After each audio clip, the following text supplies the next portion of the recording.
Hmm. Hmm. Yo, ano yung tingin-tinginan mo dyan? Ha? Tignan mo 'to, oh. Agree ka ba dito? Ha? Saan? Ito.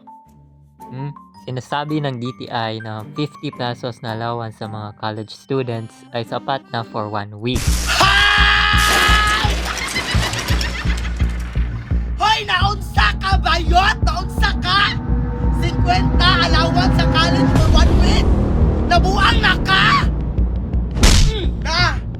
Mura maguro kang naigilok do bayot.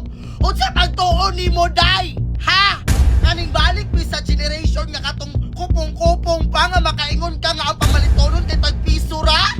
Ha? Nakakagilok do bayot? Naunsa naman yung tawag mo? Uy, wa naman ka na maupang unahon na diya. Hoy, mura